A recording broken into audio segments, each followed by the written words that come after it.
This is the Authentic Change Podcast, and I am Mike Horne. Authenticity reflects what we want from each other and our organizations: open communication, trust, community, fun, and opportunity. I want to help you to do your best in your personal and professional relationships. This podcast delivers expertise, insights, and approaches on authentic leadership, to live your purpose, to lead from your values, to establish connected relationships, to steward people and culture change, to build and sustain prosperity, and to open doors and possibilities. This podcast will assist you in paving the way forward to personal, team, and organizational prosperity. Welcome to this edition of Authentic Change. I am so delighted to have in the studio today Iliana Berkowitz, who is the founder and owner at As Kneaded Bakery in San Leandro, California. I'll let Iliana, of course, tell her story. But I connected with her when I read a review in American University Alumni Magazine. Both of us attended school there. I believe Iliana as an undergrad.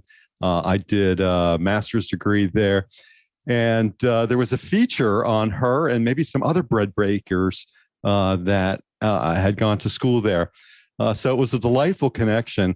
And when I first visited the retail outlet, it was just so comforting to meet this founder, this owner, this chef baker, this maestro of bread making who has won awards for her challah and other treats. It nourished my life and my soul this morning as I ate 2 pieces of the challah.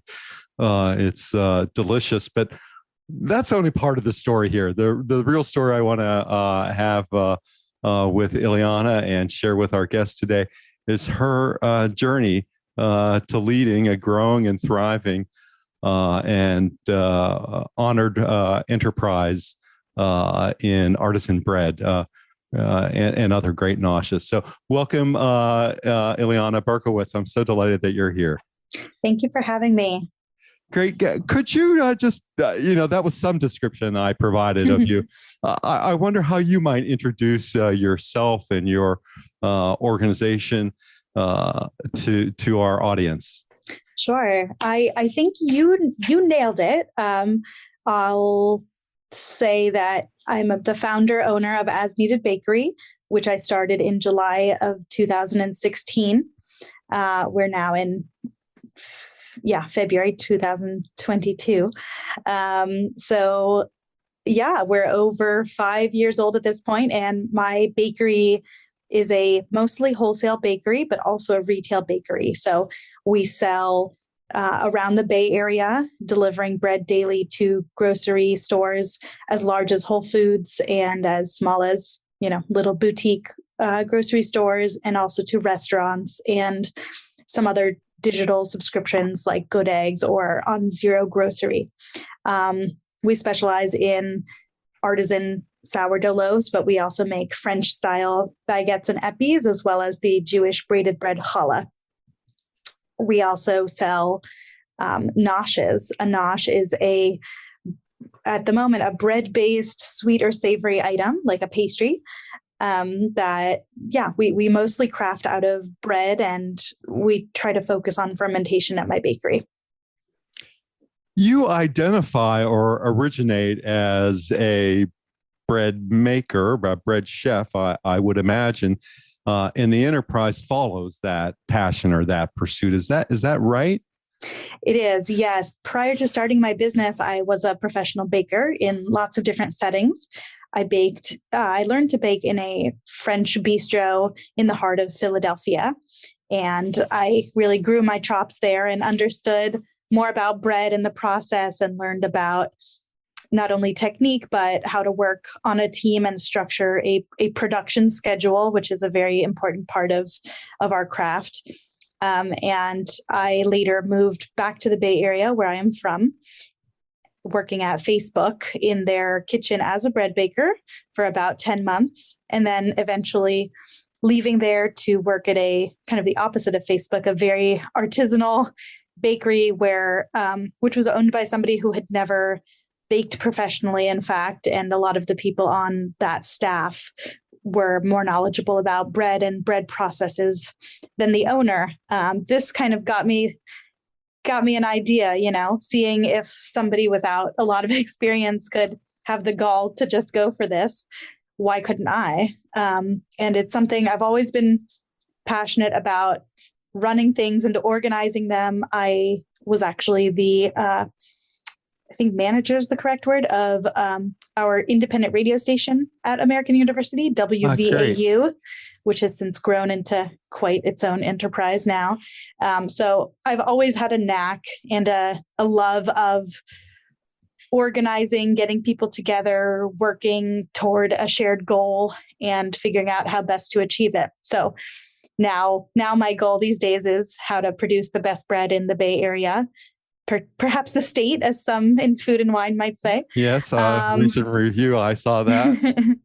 And yeah, how can we grow and expand and maintain our excellent quality and still have a really great working team experience and company culture along the way. So in 5 years, the growth has been phenomenal or extraordinary by any standard or most imagination, I would imagine. Mm-hmm. So what's Definitely. It like going from hiring your first employee to, at this point, running a wholesale operation, having a team of people with diverse skills, including drivers and delivery people and bakers and all the folks that it takes to run both a retail and wholesale operation? Totally.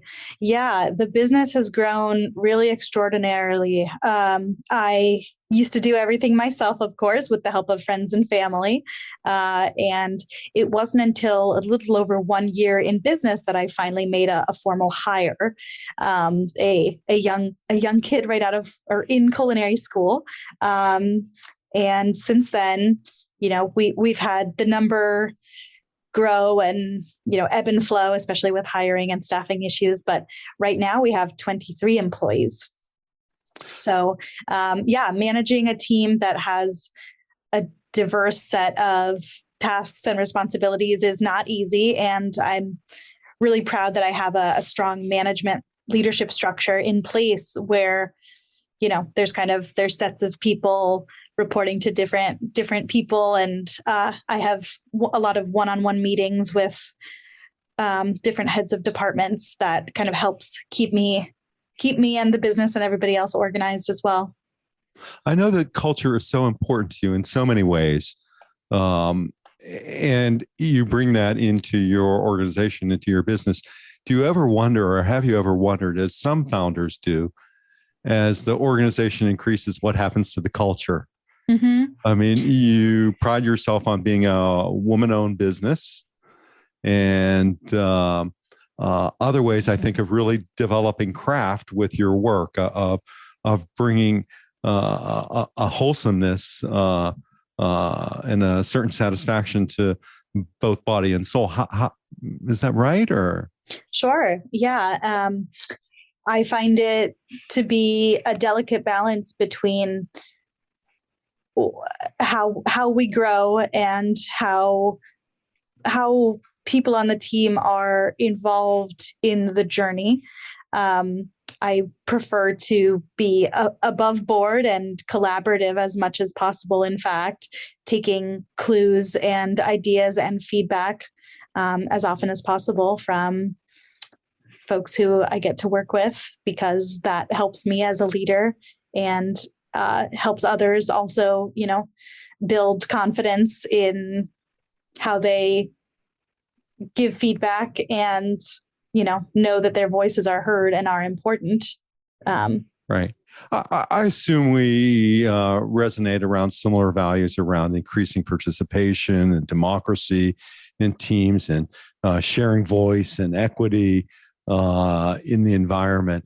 And yet, among the chef leaders that I've been around, and I have been around bread chef leaders, but around others, there is a certain presence in the kitchen, a certain approach to the schedule, and a certain discipline and an order to getting things done. Do you find that in your business as well? And how have you met that challenge as you scaled? Sure. Well, I think that one thing that sets As Kneaded apart is that we don't have that same traditional kind of chefy, at least the stereotypes of what it's like to work in a kitchen. I did work in a restaurant for many years, and many people on the team, especially in the baker team, have worked in fine dining and in other establishments where they are now, surprised or pleasantly so to see that an operation can run without them being compromised on their mental or physical health or their physical safety, or, whether or not they're going to be misgendered or, called a name or treated disrespectfully. So I think that is one of the ways in which my company sets itself apart as a food business. Whether or not that has to do with the fact that, I am a woman founder, who has experienced unique challenges in a kitchen setting before, and understanding what would it take for someone to actually like their job and love their job and want to stay and thrive in it. Or if it's that, I was raised correctly, and I'm not just disrespectful. But there's well, Jewish culture is a part of your story. I mean, I've read that. Yeah. And how does that weave into your leadership and what you do and who you are as a leader? Sure. As you mentioned family, that's what made me curious about it. Yeah, that's, I don't, it's hard for me to, I guess, attribute parts of my Jewish culture to my leadership. Maybe it's that. I think more so, I mean, it's more so than Jewish, is that I was raised by two New Yorkers who are Jewish, but also are direct and candid. And I'd say that a lot of my leadership instincts can also be, they can also be called, as Kim Scott says, radically candid. That's a book that I take a lot of influence from. I think it's really important to be that way and to be direct and to care a lot, and also to provide, critical feedback that is both maybe critical in nature, but just critical for understanding and expectations. So I'd say that style of communication is more what guides me and leads me than, Jewishness potentially. Yeah. I mean, I think about maybe all of leadership boils down to two things. In one of them you've said, which is caring. It has to originate from some place of caring. And secondly, you have to do something about it if you care. Of course. And maybe that's the kind of leadership that you bring. When you think about culture, though, in the organization, in the business that you're building to deliver and produce some of the greatest bread in the Bay Area and all of California, how do you see that happening as it expands? And yet dealing with the day-to-day operation that you have in front of you. Do you think you could phrase that in a different way? Sure. How are you balancing the day-to-day operation with your long-term vision? I appreciate you asking me directly. Yeah. Thank you, Kim Scott and Radical Candor. That's a great question. Being a founder, owner, and of course also a new mother is tough. Congratulations. Thank you. Yeah. I don't know if balance is a word that I use for myself. It doesn't feel that way. But how do I do it all? I understand that my days can change on a dime. Someone could call in sick. There could be a pandemic to contend with an exposure. There could be, the oven could break down. So I think that I understand how fluid my own time is.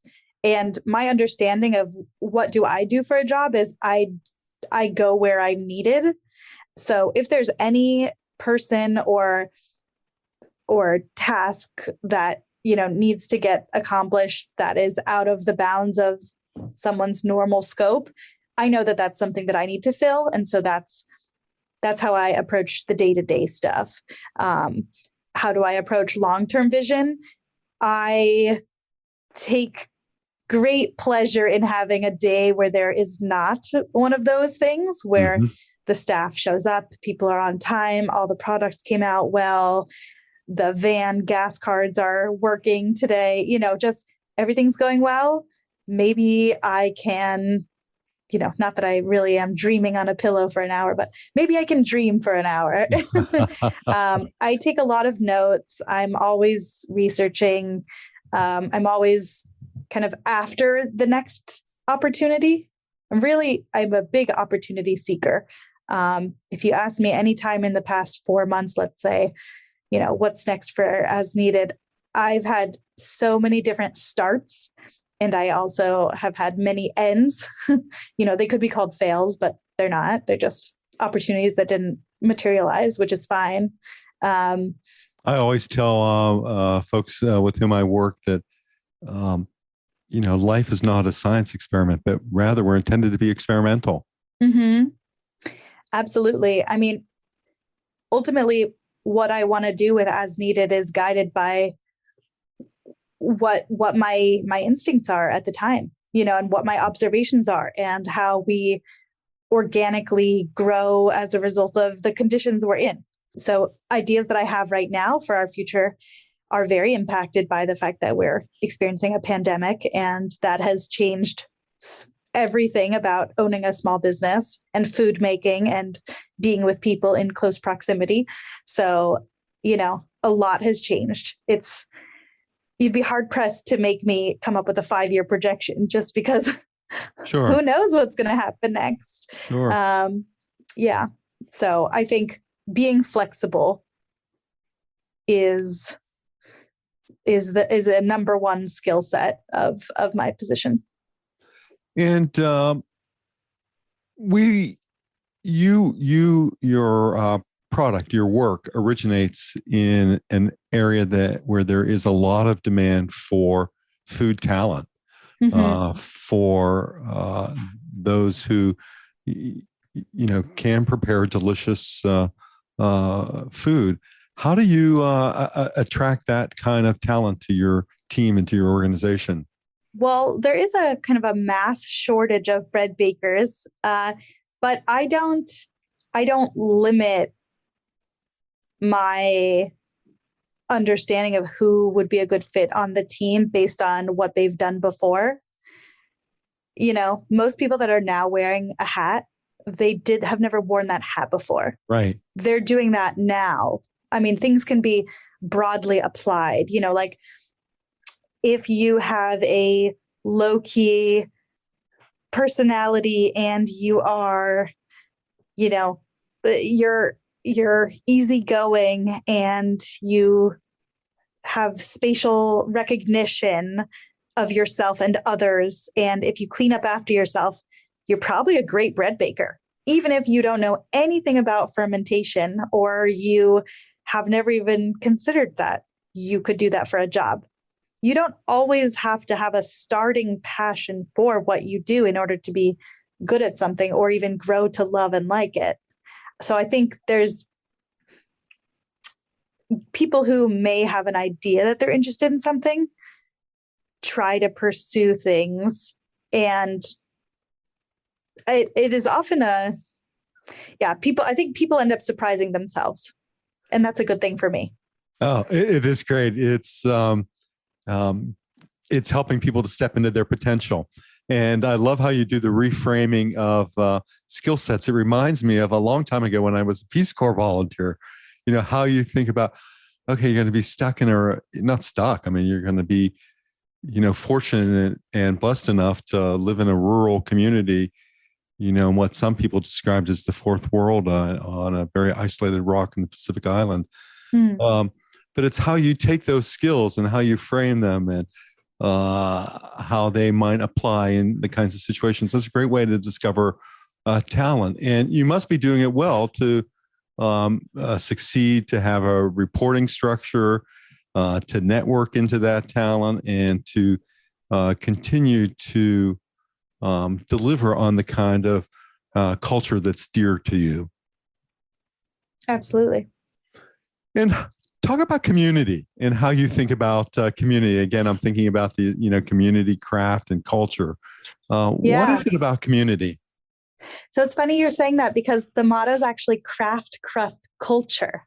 Oh, craft, crust, and culture. Thank you for correcting me. Do you mind if I add that community part? No, it may as well. It's a silent C. Yeah, right. That's great. Yeah, no, crust, it is all about the crust sometimes.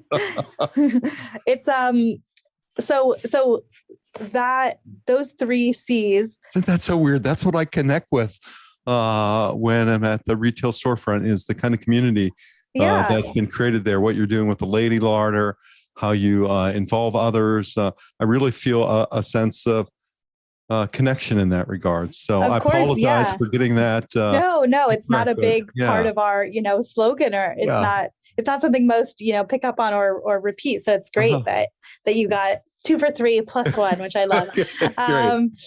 But community definitely could be our 4th C.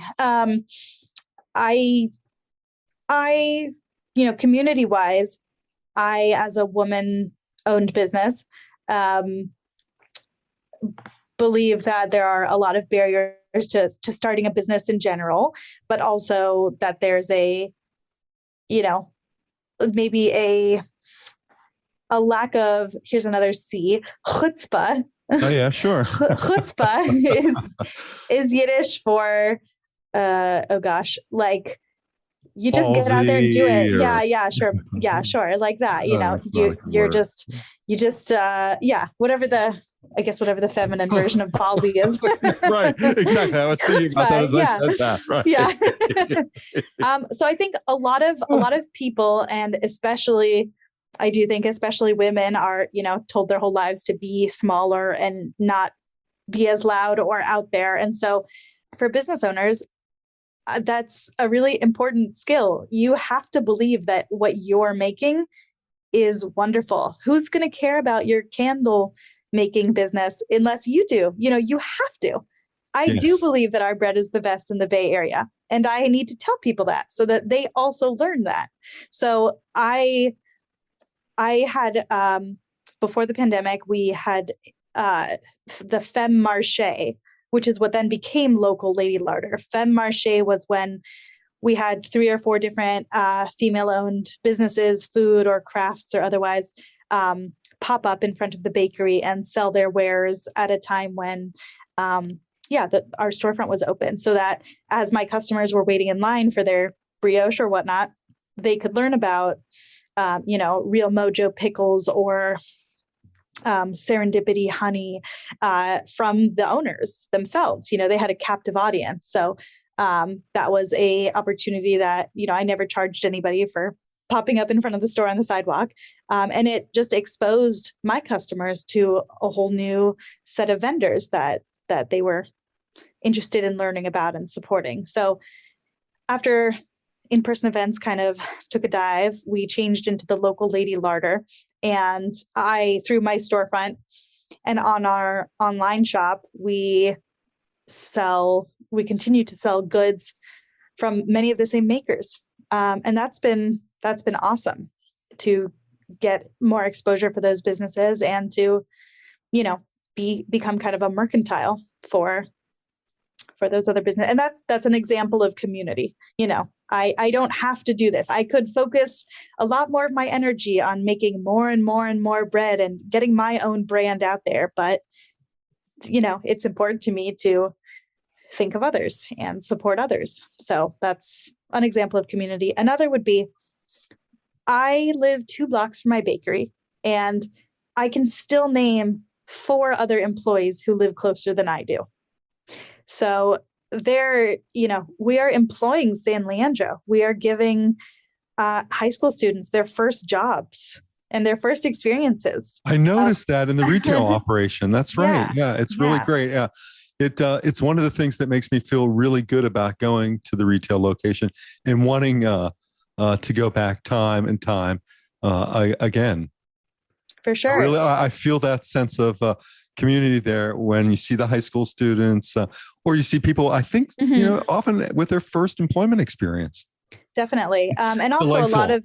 a lot of people with, employment circumstances like, I do employ many folks in high school, but also people who maybe are career changers or Sure. who are on their last job. I had a delivery driver, a woman in her 60s. This was her final job, and then she retired. So I love that I decided to open in San Leandro, and then the great impact that it's had on the city as a destination for people and for the community in terms of employment opportunities. Oh, for sure. It's just, I'm sure, an important part of the economic vitality of that community, just given it by your own example of living close by and having other coworkers and colleagues who do the same. As you think about managing all of that diversity in the workplace, as you described, having older workers, younger workers, people newer to the workplace, people more experienced in the workplace, what are some of the insights that you would tell your managers about how to achieve and accomplish and do great things with people? That's a big one, Mike. It feels, I think it's important to meet people where they are in lots of different ways. As an example, I have somebody who was recently promoted into a management position, and they're struggling a little bit.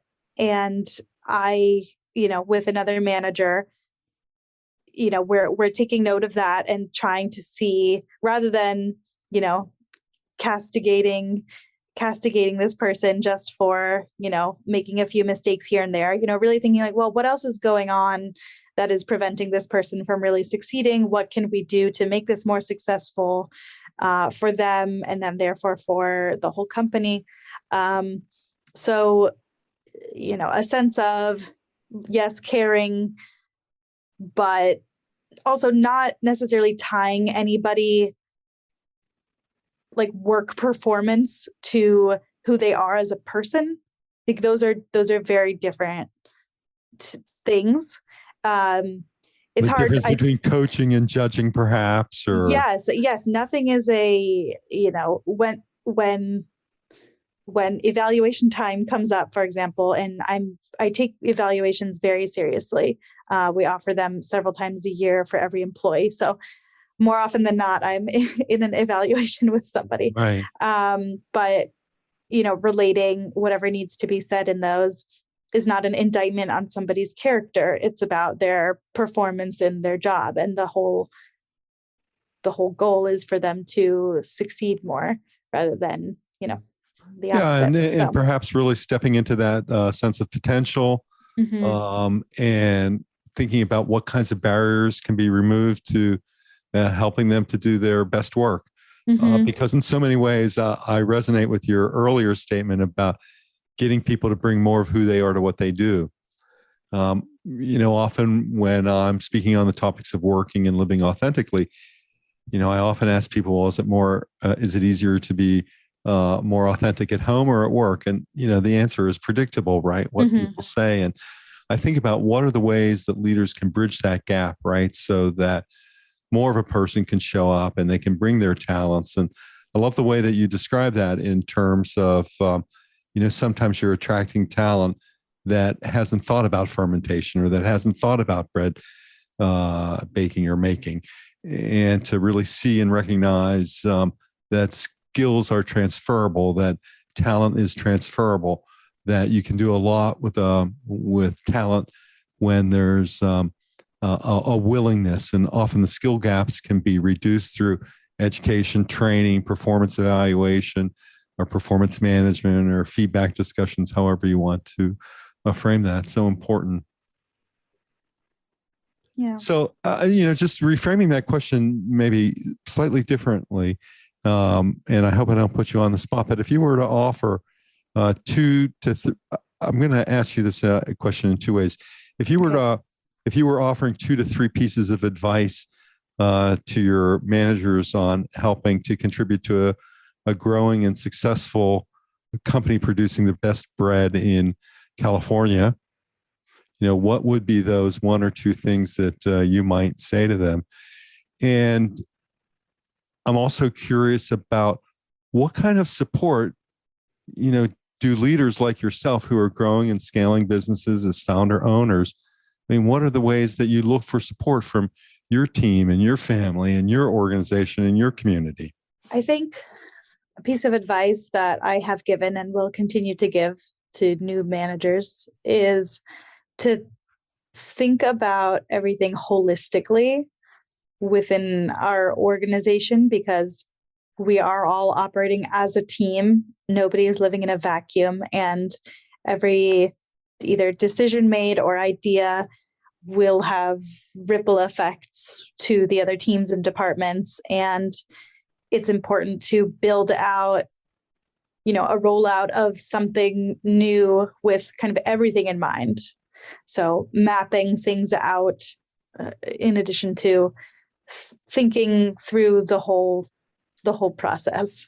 That's great. Think like a network, act like a network, bring your systems thinking hat into the world. That's great. Yeah, that's one. Another piece of advice would be, don't take things so seriously. As much as I, deplore food waste and spoilage and the costs and the feelings associated with it, when I think about the bread we're making, it's either, if it's not perfect to us, it's still likely being purchased and enjoyed, and it's in somebody's stomach, and that's where it is, or it did not get sold or eaten, and it has been, composted or donated, and there will be new bread the next day. So what we're making, though it is life-changingly delicious, we also have the opportunity to do what we do every single day, which can be a slog. It's daily, our daily bread, right? It's like we're doing it every day. It's constant, right? And it's not shelf stable, so we make it fresh, and then there's a new one the next day.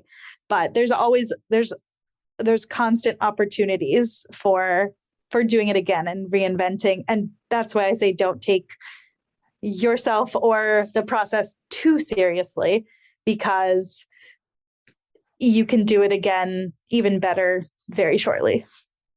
Oh, that's great. So 2 wonderful pieces of advice for your managers and leaders around network thinking and around, I call it a sense of opportunity. It's to acknowledge, the work that we're doing is important, but not to know that we get a chance to do it again. Yeah, it's a really great. And how about the kind of support for, someone in a position as unique as yours? Yeah, well, a favorite phrase I have, and this is sad, but it's lonely at the top. And it really is, for so many reasons. And this is something I struggle with is, where is the boundary, or, respecting the boundaries that are important between myself and my managers. And also, when stuff hits the fan in so many different ways, who can I vent to or help for problem solving? And, I think over time, everything that you can think of, like in my business, has happened. Equipment has broken, customers have been terrible at one point or another, not typically, but it stuff like it has happened, or vans break down, or somebody quit this week because whatever that actually happened after 2 weeks. It's just that all this stuff happens constantly. So I guess I've become a bit desensitized to some of this. Those are all examples of things that happen so frequently that they're just common. and I don't need necessarily advice on, but for, growth and strategic planning, I have a few people in my life, both, partners in the business who I know I can always talk to, or, more so, I have a lot of friends that also own bakeries.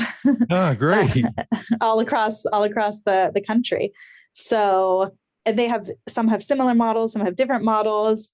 We're all dealing with it, So I think the network of other people that own bakeries has been one of my most solid, the friendships made from those institutions have been very helpful to me, more so. It's interesting how that crosses the advice you'd give to your managers too. It's about a network connection. I mean, either way. Yeah. I mean, I thank my lucky stars every day that I'm an extrovert because I love to talk to people. I love to find the person who knows the thing about how to do the other thing.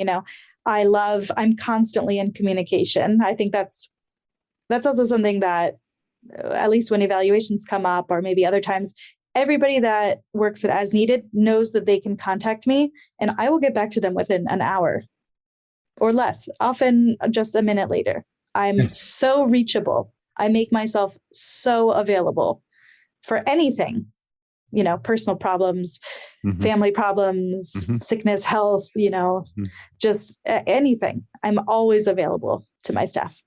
Yeah, that's great. I mean, accessibility, availability, so great. And knowing that as a founder and owner, time is one of the most precious resources, as are the people who are touching your product and your customers every day as well.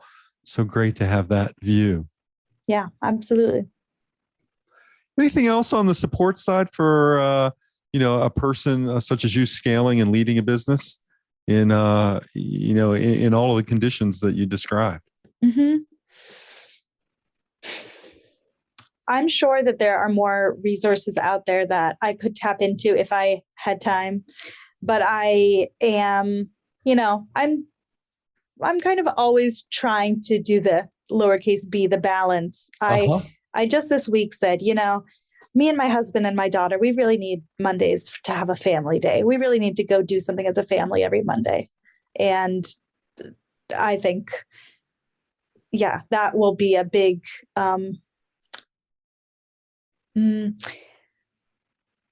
that's just an example of something that, I'm just now coming to terms with. So I think maybe in a little while I can pursue other avenues like reading a whole book or taking a business strategy class or, networking more with people in different business networks. But for now, I'm relying on a lot of informal stuff. That's great. Yeah. I've often, maybe this is a factor of, someone's wisdom is always somebody else's experience. As I think about that balance is really something you give up on, with a child and others. But you think about blend.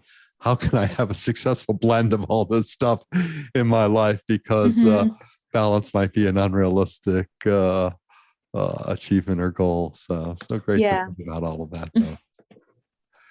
Hey, so Iliana Berkowitz, how do people get in touch first with your product? If they want to learn more, if they want to order online, what are the best ways for our listeners to get in touch with As Kneaded Bakery? Sure.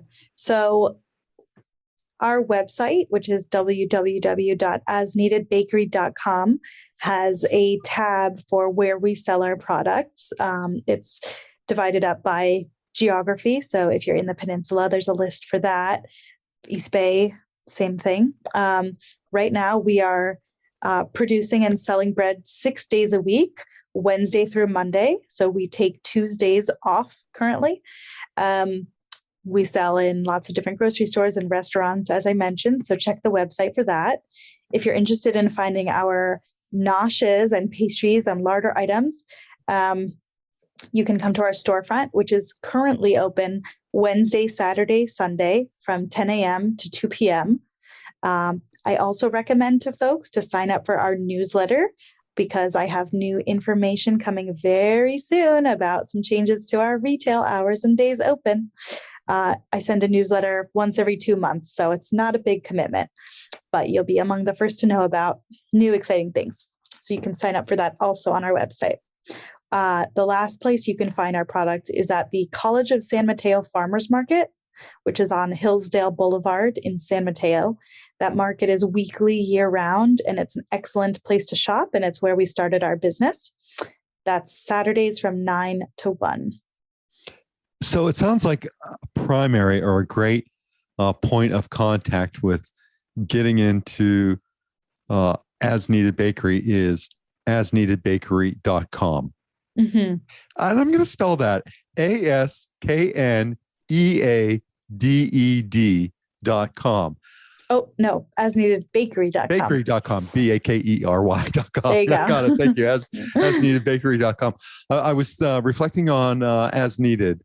It's a great, it's a wonderful brand name. Thank you. Any origin story there? Yeah, my best friend Leslie, who helped me start the business, one of those people in the beginning, who did lots of random stuff to help. She's a wordsmith and very bright. So when I was thinking about starting a business, I sent her an email like, what are all the best names for bakeries you can come up with? And she sent, a list of like 30, and that was on there. Yeah. We went from there. It's the best. Yeah. Asneededbakery.com. Yes. It's a great starting point to explore all of the products from asneededbakery.com that are available. And you can see a display regionally throughout the Bay Area. And you can also find As Needed bakery products 6 days a week, Wednesday through Monday, at retail outlets in the Bay Area as large as Whole Foods and others throughout the Bay Area, which is just amazing. And then if you want some of the delicious noshes and pastries, in addition to the amazing best bread products available at a storefront location, a retail location, Wednesday, Saturday, and Sunday from 10 to 2 in San Leandro. And I think part of a great neighborhood revitalization, and not a revitalization, but just part of the economic vitality of that neighborhood, which is so important. And then also for folks who are in the Bay Area, you can find As Needed Bakery at the College of San Mateo Farmers Market, which is year round. And what day of the week is that, Iliana? Saturday. That's on Saturdays. Okay, that's great. So lots of ways to access As Needed Bakery, but I'd start with asneededbakery.com as a way of finding your way into this paragon of bread product and other delicious treats. Iliana, any last words or that you'd like to share with our audience? Customers or bread bakers are always welcome to reach out to me personally. I take feedback very well. It's something I welcome and ask for. So people are welcome to reach out to me if they had a pleasant or unpleasant experience with us. And also, if they're making bread at home and they need some advice, I engage in lots of those conversations with people to just offer my knowledge to them. Well, I'll get back to my sense of community.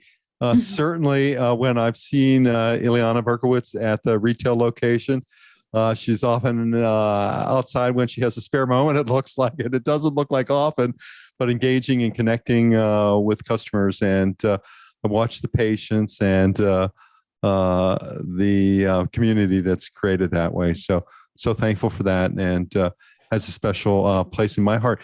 So if someone wanted to get in touch with you who didn't see you at that location or in another place, would they be able to reach you personally through the website?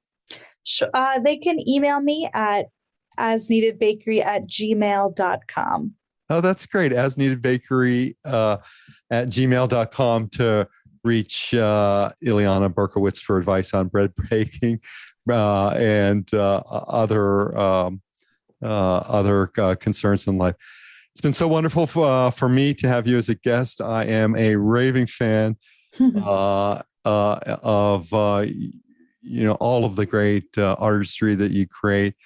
It is one of the most satisfying things that I have almost in my daily life, is to have a nosh or a pastry or a slice of the great breads that are produced. I look forward every month to picking up the new loaf, the loaf of the month. The first 2 loaves in 2022 have been delicious. I think the first was a mushroom focaccia, if I'm doing this from memory. And then a buckwheat bread that was produced in February with cherries, and very soul satisfying, very delicious, maybe almost a kasha-like bread, but just a wonderful treat and delight in February. So awesome. Thank you for being such a fan. Okay, great. Thank you so much. I've learned so much, and I really appreciate all that you're doing, and great having you. So to our audience, until the next episode of Authentic Change, stay well. Thanks for listening, and I hope you'll subscribe today and tell a friend about our show. If you're looking for hands-on help to increase your success through authentic change, or have a question you'd like to hear me answer here, please email me at mike@mike-horne.com.